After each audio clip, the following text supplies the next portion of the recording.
Okay, so now we are ready to start studying conformal transformations.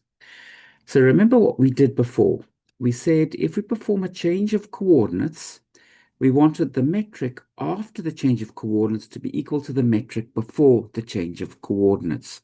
And remember, the metric after the change of coordinates was eta mu nu dx tilde mu dx alpha dx tilde nu dx beta. And previously we said that this should be equal to eta alpha beta. And that meant that we were studying coordinate transformations that left the Minkowski metric invariant. Now, as we started our discussion in chapter 1, we showed that actually conformal transformations correspond to rescalings of the metric. So we don't care if we get back the original metric if it's rescaled. Okay, so we're happy to have a rescaled metric. Now, this omega of x multiplied by eta alpha beta, this could be an arbitrary function except that it should be positive, because if we're just rescaling the metric, we're multiplying it by a positive number. Now, sometimes it's not so convenient to restrict yourself to functions that are only positive. It's much nicer to work with functions that are not constrained. So what we typically do is, instead of considering omega of x, we consider omega of x squared. So now, what is this telling us? So this is the metric after a change of coordinates. So metric after change of coordinates. So the change x mu goes into x tilde mu. And we're saying that if we're doing a conformal transformation, what will this be equal to? Well, it'll be a rescaled version of the metric. Okay, so this equation, let me outline it in red. This equation is important because this will define for us what we mean by a conformal transformation. So now we are going to repeat the analysis that we did to study the Poincare group. So what does that mean? We're going to start studying infinitesimal transformations. So we're going to imagine that x tilde mu is equal to x mu plus zeta mu. So this is just like what we had before, and the zeta mu will be infinitesimal. But now our transformation involves not just x tilde, but it also involves omega of x.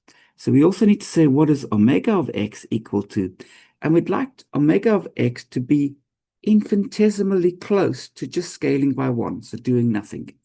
And we'll do that by saying that this is 1 plus omega of x. And once again, omega of x is infinitesimal. Now we're going to take these two and plug them into that red boxed equation. And you've done this analysis when we got hold of the killing equation. So what do we have? Well, we've got eta mu nu. Good. So there's eta mu nu. And then we want dx tilde mu, dx alpha. So we want d alpha on x tilde mu. So here's a quick recap. So d alpha on x tilde mu. So let me not write the x tilde mu again. That's a bit witless. Let's write x mu plus zeta mu.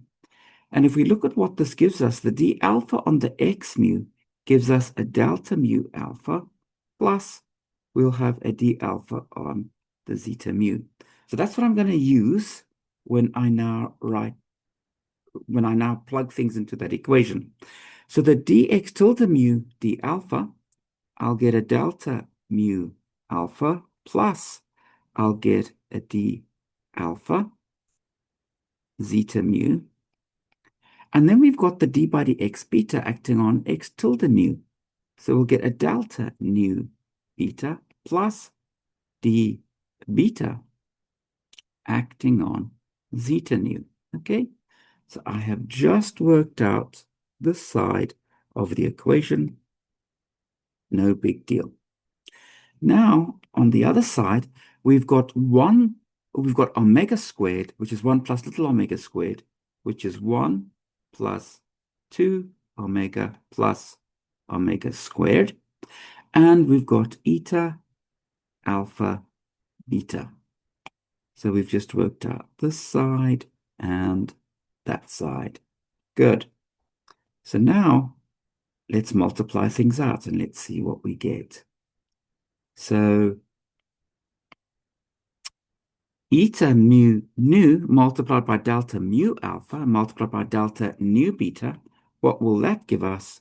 Well, delta mu alpha will change the mu into an alpha, and delta nu beta will change the nu into a beta. Plus, now we can look at the term where we multiply this Kronecker with that d beta zeta nu. So the Kronecker will turn eta mu nu into eta alpha nu, and the eta alpha nu on zeta nu will bring the index down and turn it into an alpha. And then we've got a d beta. Okay, so this is what the red terms give us, and this actually is exactly the same as the calculation that we did previously. And then if we look at this term multiplied by that term, what do we get? Well, the delta nu beta changes eta mu nu into an eta mu beta, and then that eta mu beta brings the zeta mu down into a zeta beta. So we've got d alpha zeta beta. And then finally, we've got the d alpha zeta mu times by the d beta zeta nu, but this is of order zeta squared. And we said we don't have to worry about that because zeta's infinitesimal. 1 times eta alpha beta is just eta alpha beta. Then we've got plus 2 omega eta alpha beta.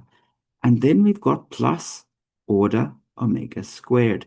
And again, we don't need to worry about the order omega squared because omega is infinitesimal. Good. Okay, so let's tidy this equation up a little bit. On both sides, we have eta alpha beta, so those will cancel. We don't have to worry about the infinitesimal terms. So what does the equation become? Well, we've got d beta zeta alpha plus d alpha zeta beta is equal to 2 omega eta alpha beta. Okay, good. Now we're not quite finished yet.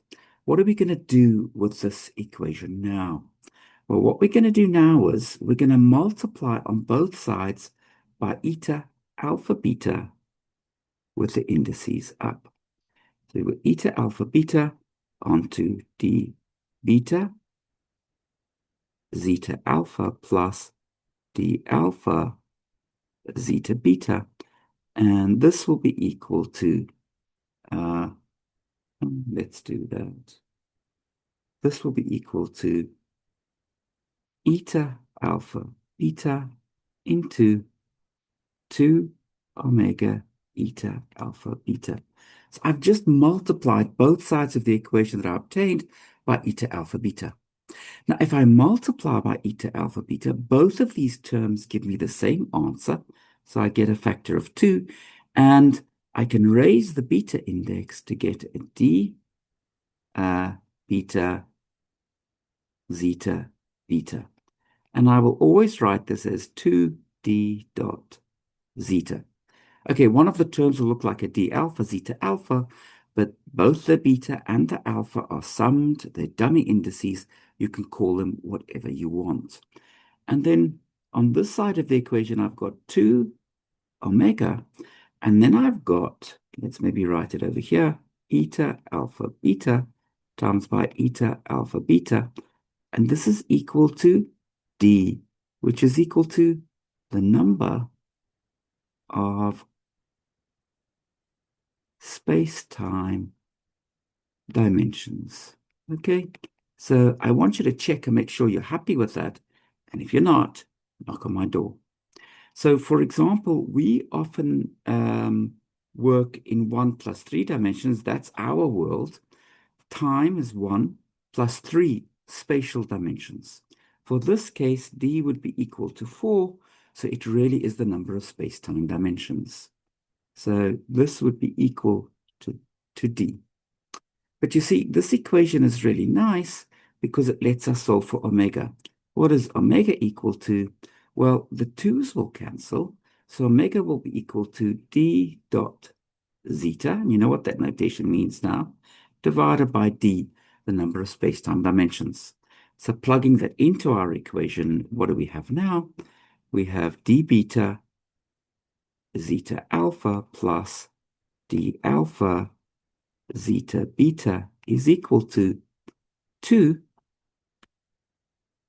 d dot zeta over d times by eta alpha beta.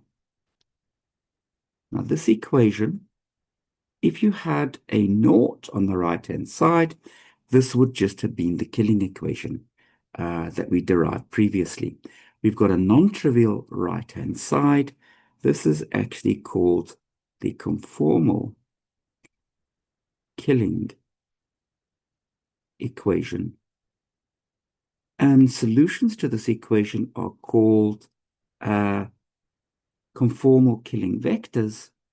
And what the solutions describe, they're the set of transformations that you can do that under this transformation, all that happens is the metric is rescaled. So the solutions to the conformal killing equation, the conformal killing vectors, they tell us about the coordinate transformations that you can do that correspond to conformal transformations.